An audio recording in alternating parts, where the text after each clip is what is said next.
ॐ नमः सिद्धेभ्यः। ॐ नमः सिद्धेभ्यः। नमो अरहन्ताणं नमो सिद्धाणं नमो आयर्याणं नमो वज्रायाणं नमो लोये सौवसावणम्। मुक्तामुक्तैकरूपो यः कर्मभिः संविदादिना अक्षयं परमात्मानं ज्ञानमूर्तिं नमामि तं ज्ञानमूर्तिं नमामि तम्।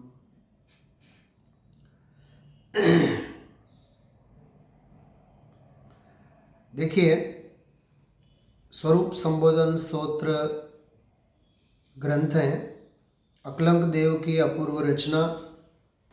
इसके अंतर्गत 11वां श्लोक हम आप लोगों ने कल से प्रारंभ किया है।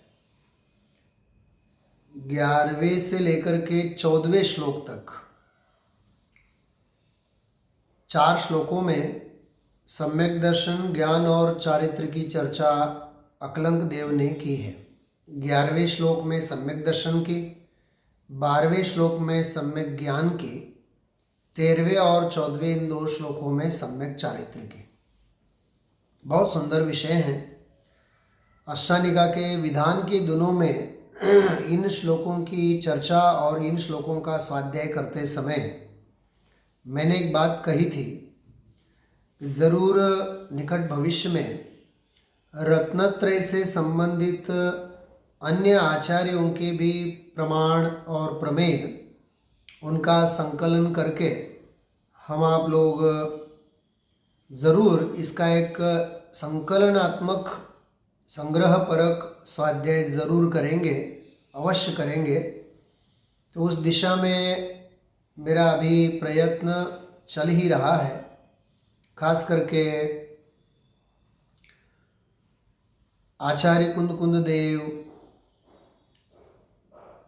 और समंतभद्र आचार्य रत्नगण सावकाचार ग्रंथ में और पुरुषाशुद्धिपाय अमृतचंद्राचार्य देव की रचना, ऐसे जो 3-4 ग्रंथ हैं, उन 3-4 ग्रंथों के आधार से सम्यक दर्शन, सम्यक ज्ञान और सम्यक चारित्र, इसका ज़रूर स्वरूप का हम आप लोग अवलोकन करेंगे। सम्यक ज्ञान से संबंधित चर्चा के दिनों में विचार है मेरे कि चैतन्य की चहल पहल आदरणीय युगल जी बाबू जी की जो रचना है, उसके आधार से गुरुदेव श्री के व्यक्तित्व के साथ जो सम्यक दर्शन, सम्यक ज्ञान और सम्यक चारित्र, तीनों का, रत्नत्रयों का जो उन्होंने बहुत सुंदर स्वरूप लिखा है, उसका भी एकाध स्वाध्याय में हम आप लोग ज़रूर अवलोकन करना चाहेंगे। देखिए, बात ऐसी है, आर्ष उक्ति है। आर्ष उक्ति से मतलब आचार्य उमा स्वामी की उक्ति है, मतलब ऋषि मुनि परंपराओं के माध्यम से चली आ रही सनातन धारा है। सम्यक दर्शन ज्ञान चारित्राणि मोक्ष मार्ग। जब तक स्वयं की श्रद्धा नहीं होगी, जब तक स्वयं का ज्ञान नहीं होगा और जब तक स्वयं का आचरण मतलब स्वयं में स्थिरता नहीं होगी, तब तक 3 काल में कभी भी मोक्ष होने वाला नहीं है। आत्मश्रद्धा वही सम्यक दर्शन, आत्मज्ञान वही सम्यक ज्ञान और आत्मरमणता वही सम्यक चारित्र। अत्यंत संक्षेप में सम्यक दर्शन, ज्ञान और चारित्र को यदि एक बच्चों की भाषा में भी यदि समझाया जाए तो उसका नाम रत्नत्रय का स्वरूप इतना ही है। पर द्रव्यन ते भिन्न आप में रुचि सम्यक भला है। बस ये सम्यक दर्शन की व्याख्या कि पर द्रव्यों से भिन्न अपने आप में रुचि का होना, ये सम्यक दर्शन है। आत्मा में आत्मपने की रुचि का होना, इसका नाम सम्यक दर्शन है। ऐसे ही पर द्रव्यों से भिन्न आप में रुचि सम्यक भला है। अरे पर द्रव्यों से भिन्न अपने आप में देखना, जानना और लीन रहना, यही तो सम्यक दर्शन ज्ञान चारित्र है। और क्या है? आप रूप को जान पनो सो, बस इतनी व्याख्या है। आप रूप को, अपने रूप को, अपने स्वरूप को, अपने आत्म स्वरूप को, आप रूप को जान पनो, बस दो ही शब्द है। आप रूप को जान पनो सो सम्यक ज्ञान कला है। क्या गजब की व्याख्या है। अपने आप के स्वरूप को जानना वही सम्यक ज्ञान की कला है। हाँ? तो ये कहने का मतलब ये है, स्वरूप की श्रद्धा, स्वरूप का ज्ञान, स्वरूप की रमणता, वही सम्यक दर्शन ज्ञान और चारित्र है। ये परमार्थ सम्यक दर्शन ज्ञान चारित्र की व्याख्याएं पंडित टोडरमल जी साहब ने वहाँ दी है। बहुत सुंदर है, बहुत सुंदर है। जिनागम का हमें अवगाहन करना चाहिए। शास्त्रों के पढ़ने का नाम ज्ञान सम्यक ज्ञान नहीं है। देव शास्त्र और गुरु की श्रद्धा मात्र का नाम सम्यक दर्शन नहीं है। और बाह्य थोड़ी बहुत क्रिया कर ली, अरे चाहे भगवान की वाणी सुनने रूप भी क्रिया मात्र कर ली, और भगवान के दर्शन पूजन आदि क्रियाएं तो बहुत स्थूल है, वो तो बाहर की क्रियाएं हैं। एक सदाचार के रूप में वो होती हैं क्रियाएं, सम्यक चारित्र से उनका कोई संबंध नहीं है। अरे जैसा पूजन एक क्रिया है, ऐसा केवल श्रवण ये भी तो एक क्रिया है ना, इंद्रियों का ही तो आलंबन है ना। हाँ, जितेंद्रिय जिनकी व्याख्या जिनागम में आई है 31 नंबर की गाथा में। जितेंद्रिय जिन, इंद्रियों को जीतो, भावेंद्रियों को जीतो, द्रव्येंद्रियों को जीतो, और इंद्रिय के विषयों से भी परान्मुख होकर के अपने स्वरूप और स्वभाव की तरफ आओ। ये सम्यक दर्शन ज्ञान और चारित्र, परमार्थ से, निश्चय से ये सम्यक दर्शन ज्ञान और चारित्र की व्याख्या दी गई है भाई। इसलिए ये 11, 12, 13, 14 इन चारों श्लोकों का ऐसे ही हम आप लोग समुच्चय विषय भी देखते जाएंगे और उसकी गहराई में उतरते जाएंगे, तो इस विषय की महिमा आएगी। समझ लीजिए 4 श्लोकों में, वैसे तो 3 ही है मूल, तो सम्यक दर्शन, सम्यक ज्ञान, सम्यक चारित्र, लेकिन 2 श्लोक जो हैं 13वें और 14वें, इन 2 श्लोकों में आचार्य ने सम्यक चारित्र का स्वरूप थोड़ा सा विस्तार से समझाया। बाकी तो 3 ही श्लोक हैं, समझो आप, मुख्य। और वैसे उमा स्वामी आचार्य की भाषा में कहें तो एक ही सूत्र है, सम्यक दर्शन ज्ञान चारित्राणि मोक्ष मार्ग। सम्यक दर्शन का होना, सम्यक ज्ञान का होना, सम्यक चारित्र का होना, यही असल में रत्नत्रय का परिणमन है। इसके लिए फिर आप नियम सार की कई गाथाओं में देख सकते हैं, अथवा 14वीं 15वीं गाथा समय सार, हाँ उन गाथाओं में भी देख सकते हैं। सब रत्नत्रय से संबंधित ऐसी अद्भुत गाथाएं हैं। करेंगे भविष्य में इसका भी हम आप लोग खूब गहराई से मंथन करेंगे, जिससे कि विषय निकल के आना चाहिए गहराई से। केवल ऊपर छपछपियां मारने से कुछ नहीं होता है। समुद्र गहरा है सारी दुनिया कहती है, लेकिन ऊपर छपछपियां मार करके कहती हैं। अरे गहरे तल को, उस तलेटी को स्पर्शने वाले, छूने वाले तो बहुत कम होते हैं भाई। इसके लिए गुरुदेव श्री कहा करते थे, पनडुब्बी था, पनडुब्बी, पनडुब्बी जो अकेला बैठ करके जब गोता लगाते हैं तो गहरे तल में पहुंच जाते हैं। तो ये तो गहराई को मापने की बात है।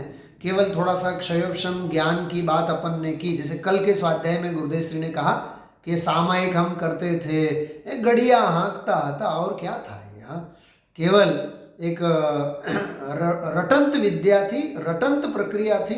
इसलिए असल में बात क्या है, हम आप लोगों के जीवन में जैसे लौकिक कार्यों की भी एक आदत सी हो जाती है, ऐसे ही सुनने की भी एक आदत, भगवान की पूजा करने की आदत, भक्तामृत स्तोत्र पाठ बोलने की आदत, माला घुमाने की आदत, ये एक प्रकार से क्रिया जड़पना आ जाता है। बस हम सुन रहे हैं ना, धर्मात्मा हो गए। हम भगवान की पूजा करते हैं ना, धर्मात्मा हो गए। हमने प्रक्षाल किया ना, धर्मात्मा हो गए। हमने दान दिया ना, धर्मात्मा हो गए। भाई साहब ये तो सब आत्मार्थी जीव की सदाचार संबंधी क्रिया है।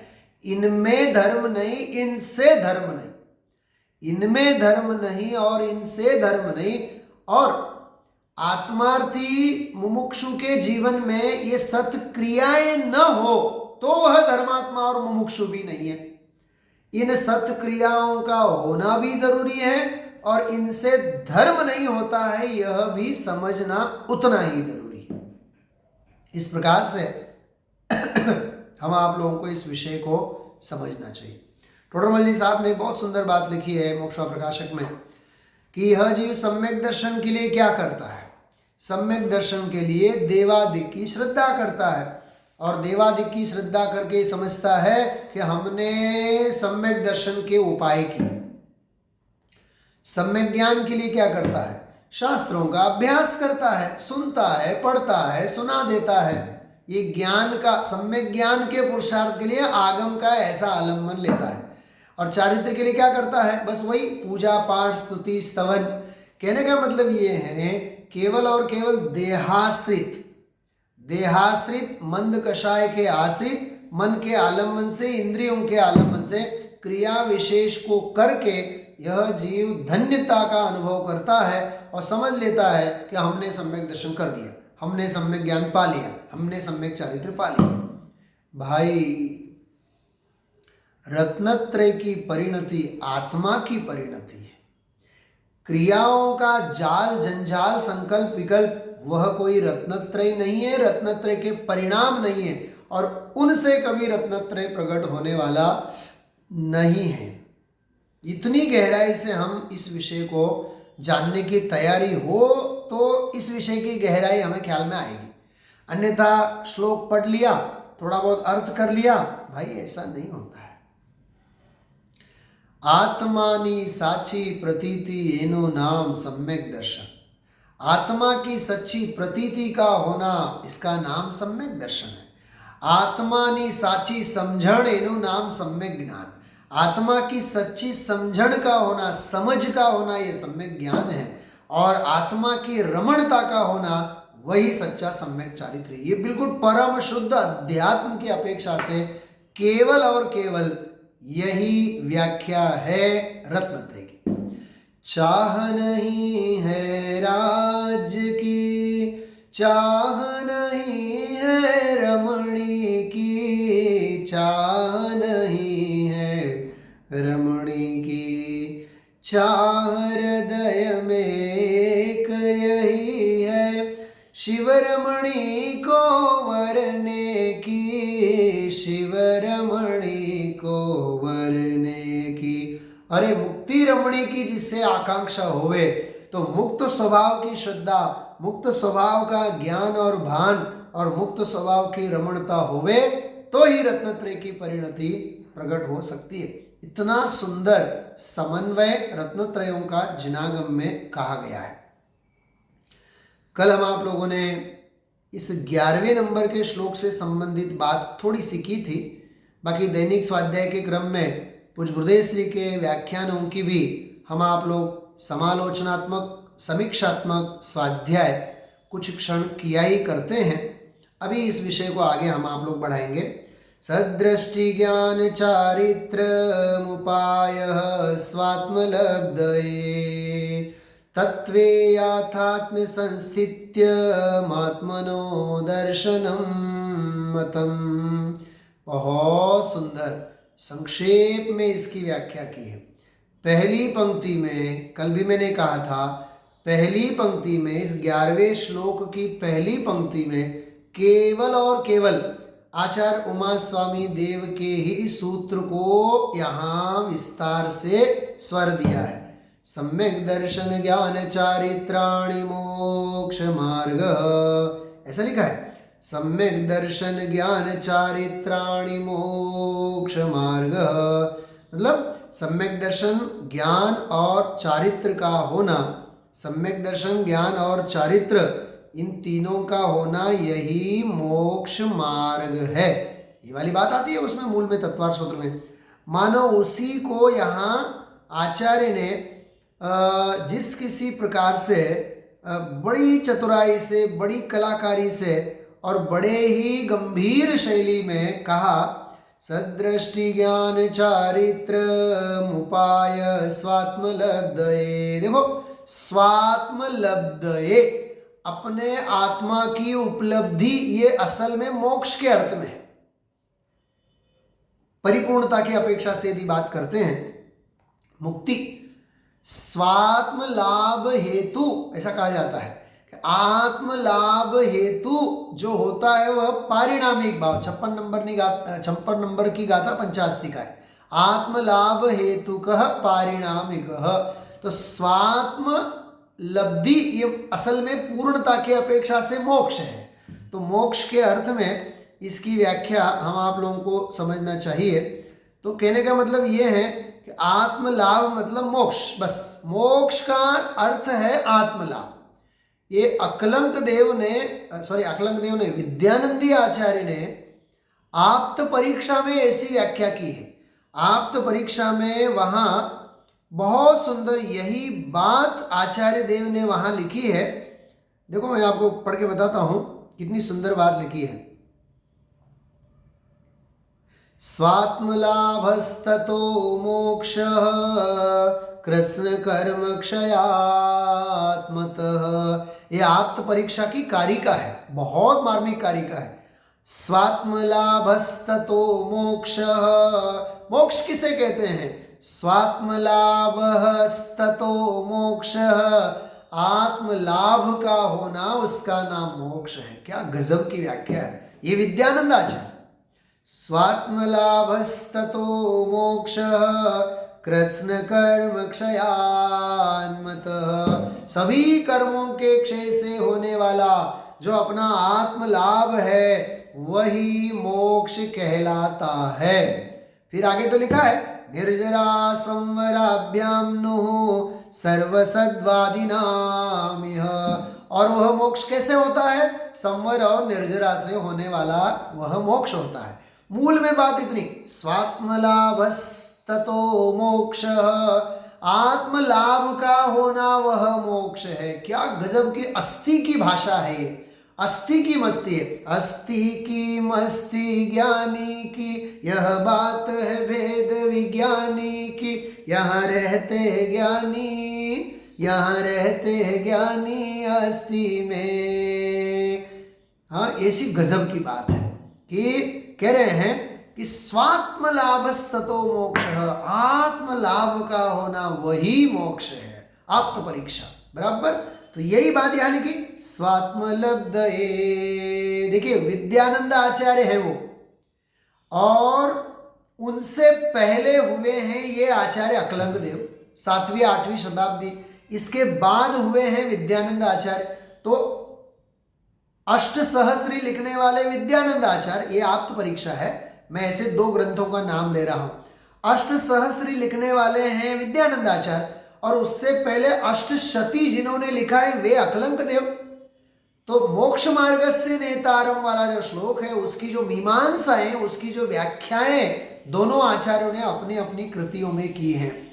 मानो अकलंक देव की यही बात लेकर के विद्यानंद आचार्य ने यहां लिखा, स्वात्मलाभस्ततो मोक्षः। और यहां अकलंक देव लिख रहे हैं, सदृष्टि ज्ञान चारित्र मुपायः स्वात्मलब्धये। सम्यक दर्शन, देखो दृष्टि शब्द का प्रयोग, सत दृष्टि, सम्यक दृष्टि, यथार्थ दृष्टि, परमार्थ दृष्टि। वाह।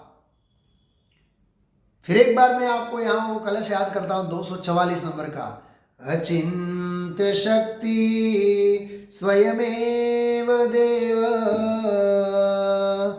ऐसे अचिंत्य शक्ति स्वयमेव देव, ऐसा जो स्वभाव भाव है उसकी दृष्टि का होना वह सम्यक दृष्टि है, वह सद दृष्टि है। अचिंत्य शक्ति स्वयमेव देव चिन्मात्र चिंता मणिरेश यस्मात्। क्या गजब की व्याख्या है। अचिन्त्य शक्ति स्वयमेव देव चिन्मात्र चिन्ता मणिरेष यस्मात् सर्वार्थ सिद्धात्मतया विधत्ते ज्ञानी किमन्यस्य परिग्रहेण। सर्वार्थ सिद्धि, सर्वार्थ सिद्धात्मतया विधत्ते, अरे मेरे संपूर्ण प्रयोजनों की, संपूर्ण सुख की प्राप्ति यदि किसी से होती है, अचिंत्य शक्ति स्वयमेव देव चिन्मात्र चिंता मणिरेश यस्मात्, मैं स्वयं चिंतामणि हूं, जिससे जो चिंतन किया जाए, जो चिंता की जाए, जो मांगा जाए सब कुछ मिले। हाँ, अरे लौकिक चिंतामणि रत्न से तो चिंता तो करनी पड़ती है, लौकिक कल्प वृक्षों से कामना तो करनी पड़ती है। धर्म ही चिंतामणि है, नहीं जिसमें याचना, धर्म ही वह कल्पतरु है, नहीं जिसमें कामना। ऐसा धर्म मूर्ति, पहले श्लोक में लगा ज्ञान मूर्ति, ऐसा यह धर्म मूर्ति साक्षात भगवान आत्मा स्वयं अचिंत्य देव है, उसकी दृष्टि का होना, उसका नाम सम्यक दृष्टि। बोल अर्जुन, तुझे पेड़ दिख रहा है कि नहीं? बोल अर्जुन, तुझे टहनियां दिख रही है कि नहीं? बोल अर्जुन, तुझे पंछी दिख रहा है कि नहीं? बोल अर्जुन, तुझे आंख दिख रही है कि नहीं? चलो उससे पहले एक सवाल का जवाब दो अर्जुन, कि मैं गुरु तुम्हें दिख रहा हूं कि नहीं? तुम्हारे सारे बांधव दिख रहे हैं कि नहीं? नहीं गुरुदेव नहीं, आप नहीं दिख रहे हैं, मेरे बंधुजन नहीं दिख रहे हैं, अरे मेरे लिए पेड़ भी नहीं दिख रहा है, मेरे लिए टहनियां भी नहीं दिख रही हैं, मेरे लिए तो पंछी भी नहीं दिख रहा है, न मुझे पंछी की आंख दिख रही है, केवल और केवल आंख की वह अंदर की पुतली दिख रही है, जहां आप मुझे लक्ष्य वेधने के लिए कह रहे हो। क्या गजब की बात है। हाँ, ऐसा ध्येय होता है भाई साहब, ऐसे ध्येय स्वभाव को सामने रख करके ये सारे जिनागम को गेय बना करके जाना जाता है। गुरुदेव श्री के शब्दों में इसे कहते हैं ध्येय पूर्वक गेय। क्या कहा? ध्येयभूत भगवान आत्मा मेरा, उसको मुख्य रख करके फिर जो जाना जाता है, जिनागम में जो प्रवीणता प्राप्त की जाती है, चारों अनुयोगों की जो अवगाहना की जाती है, वह गेय कहलाता है। इसका नाम है ध्येय पूर्वक गेय। पहला ध्येय, बाद में सारी दुनिया गेय। हाँ, अरे बहन श्री कहती थी, हूँ एक ज्ञायक छू, बाकी बद्धा जानवाना पड़खा। मैं एक ज्ञायक हूं, बाकी तो सब ज्ञान के गेय हैं भाई, इसमें कौन सी बड़ी बात है। इसलिए सदृष्टि का अर्थ है यथार्थ की दृष्टि। एक तो वस्तु की यथार्थता और एक दृष्टि की यथार्थता, समझना इस बात को। एक तो वस्तु स्वभाव जो त्रिकाल ध्रुव भगवान आत्मा है वह सत्य है, उस सत्य की दृष्टि होना, उस सत स्वभाव की दृष्टि होना, ये तो एक वस्तु की दृष्टि की बात हुई। और एक दृष्टि की यथार्थता, फिर दृष्टि सत्य होनी चाहिए, क्योंकि सत्य दृष्टि के बिना मोक्ष मार्ग सधने वाला नहीं है। इसलिए सत स्वभावी भगवान आत्मा ही सत्य है, और उसकी दृष्टि का होना वही सत्य की दृष्टि है। हो गया, वस्तु की यथार्थता वह सत्य, और वस्तु की दृष्टि की यथार्थता वह सत्य दृष्टि। ये सब भाई न्याय व्याकरण का अभ्यास होवे तो ही ये गहराई समझ में आवे। हाँ, बहुत जिसके दर्शवा जानने का ज्ञान सम्यक ज्ञान है। क्या गजब की बात है। अरे जिसे जानने का नाम सम्यक दर्शन है, जिसकी प्रतीति का नाम सम्यक दर्शन है, जिसके श्रद्धान का नाम सम्यक दर्शन है, जिसके ज्ञान का नाम सम्यक दर्शन है, ऐसा भगवान आत्मा है। देखो एक सहज बात याद आ गई, इसलिए मैं आपको एक बात कह रहा हूं, बहुत मार्मिक बात है। देखिए ये जो सम्यक दर्शन ज्ञान चारित्र की जो बात मैंने कही, उसी के संदर्भ में मैं आपको ये एक बहुत अद्भुत बात यहाँ बताना चाहता हूँ।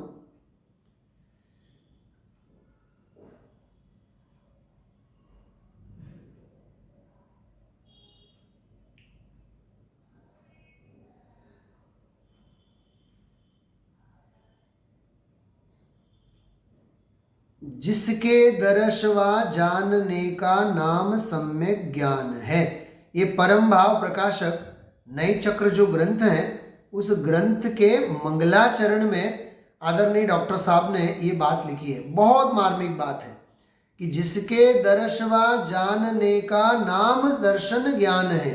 ऐसा मंगलाचरण में उन्होंने बहुत गहराई से बात ली है कि कहने का मतलब ये है कि भाई कि जिसके दर्शन का नाम सम्यक दर्शन, जिसके दर्शन का नाम सम्यक दर्शन, जिसके ज्ञान का नाम सम्यक दर्शन, जिसे जानने का नाम सम्यक ज्ञान है, तो ये कितनी गहरी बात है। आप कल्पना तो कीजिए। कहने का मतलब ये है कि भाई केवल शास्त्र पढ़ लिया, केवल कुछ सुन लिया, केवल कुछ समझ लिया और अपने आप को मान लिया कि हमने सम्यक दर्शन कर लिया, हमने सम्यक ज्ञान कर लिया। जैसे गुरुदेव श्री कहा करते थे, दिगंबर घर परिवार और दिगंबर कुटुंब में पैदा हो गए, मतलब सम्यक दर्शन तो हो ही गया, सम्यक ज्ञान तो हो ही गया, बस पीछे और कमंडल ले लो, मतलब अब सम्यक चारित्र अब शेष है, बस उतना ही बाकी है। भाई ऐसा नहीं है। जाति और कुल में जन्म लेने से कुछ नहीं होता है भाई। देखिए इसमें लिखा है बहुत बढ़िया, जिस आत्मा को जान कर पहचान कर जम कर अभी जो बन गए परमात्मा पर्याय में भी वे सभी। उससे पहले की पंक्तियों में लिखा है बहुत सुंदर, जिसके दर्शवा जानने का नाम दर्शन ज्ञान है। वा नहीं वह है, वह मतलब और, वा मतलब अथवा। क्या कुछ कहा समझ में आया? मैं जो बोल रहा था उसमें क्या गलती हो रही थी? वा नहीं है, वा का अर्थ होता है अथवा। वह मतलब और, हाँ, एंड और में फर्क है कि नहीं? ओ आर और, एंड मतलब होता है और ओ आर और का होता है अथवा। तो यहां कह रहे हैं जिसके दर्श व जानने का नाम दर्शन ज्ञान है, हो न मन उस परमार्थ को जिसमें चरण ही ध्यान है। ये चारित्र के लिए बोला आया। क्या कहें भाई, बहुत अद्भुत बात है। हाँ, भव चक्र से जो भव्य जन को सदा पार उतारती, जगजालमय एकांत को जो रही सदा निकारती। बहुत सुंदर भावना भाई है। भाइयों मैं आपसे क्या कहूँ, निज आत्मा की साधना में निरत तन मन नग्न है, भव्य जन के शरण जिनके चरण उनको नमन है। कहने का मतलब ये है भाई, आत्मश्रद्धा, आत्मज्ञान, आत्मरमणता। आत्मश्रद्धा वही सदृष्टि है, आत्मज्ञान वही सम्यक ज्ञान है और आत्मरमणता वही सम्यक चारित्र है। ये तो समुच्चय मैंने चर्चा सारी की है। और आगे मूल बात तो जो मैंने आत्म परीक्षा के आधार से कही, स्वात्म लाभ हेतुस्ततो मोक्ष, स्वात्म लाभस्ततो मोक्ष। आत्म लाभ का होना वही असल में मोक्ष है। इसलिए यहाँ जो शब्द का प्रयोग किया, सदृष्टि ज्ञान चारित्र मुपाय स्वात्मलब्धये। अरे सदृष्टि, सद्ज्ञान और सत आचरण रूप चारित्र का होना, यही आत्मलब्धि के लिए, स्व आत्मलब्धि के लिए, स्वात्मलब्धि के लिए उपाय। उपाय का अर्थ होता है मार्ग। इन रत्नत्रय के माध्यम से ही हम आत्मा की खोज कर पाएंगे, संपूर्ण मुक्ति की खोज कर पाएंगे। इस अर्थ में यहाँ मार्ग, मृज्यते इति मार्ग, जिसके माध्यम से शोधा जाता है, ढूंढा जाता है, उसे मार्ग कहते हैं। मार्गणा में आता है मार्ग।